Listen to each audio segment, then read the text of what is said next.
और उनके कन्ने आई दी सारी टीम का, इतने बैठे दे संजीत सिंह जी का और इस जेल की प्रशासन का दिल की गहराइयों कन्ने शुक्रिया अदा करना, जिन्नी बदौलत नहीं अज इतने बोलने का मौका मिले करता है। मेरी पहली कविता का शीर्षक है मेरी सोचें दे घोड़े। काटल साहब जरा बजो दे हुए थे। मेरी सोचें दे घोड़े मिगी सोचने पर मजबूर करी दिंदे। मेरी सोचें दे घोड़े मिगी सोचने मजबूर करी दिंदे, जिसले मैं मनुखी समाज नारी की डरी सहमी दी दिखना।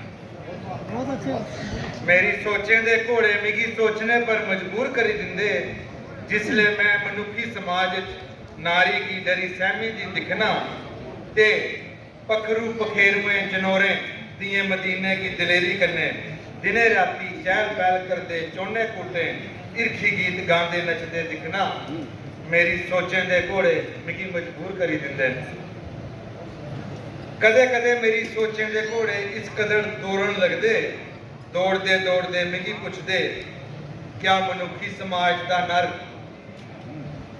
दौड़दे दौड़दे मिगी पुछदे क्या मनुखी समाज दा नर, पखरू पखेरुएं ते जनोरें दे नरें चा इन्ना लिस्सा है।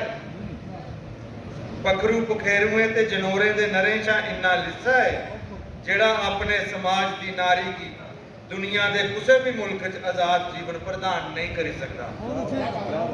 जेड़ा अपने समाज की नारी की दुनिया के किसी भी मुल्क आजाद जीवन प्रदान नारी की आजाद जीवन प्रदान नहीं कर सकता।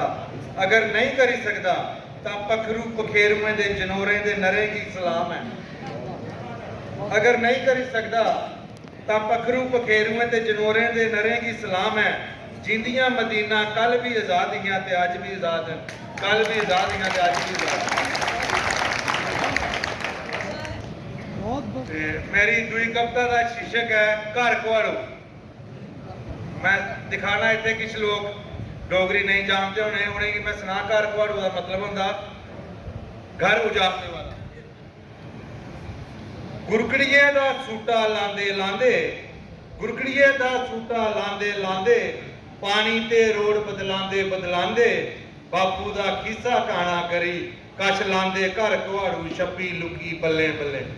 कश लांदे घर कुआड़ू छप्पी लुकी बल्ले बल्ले, बूटी आले सिगरट भरीए कश लाइए लम्मे लम्मे।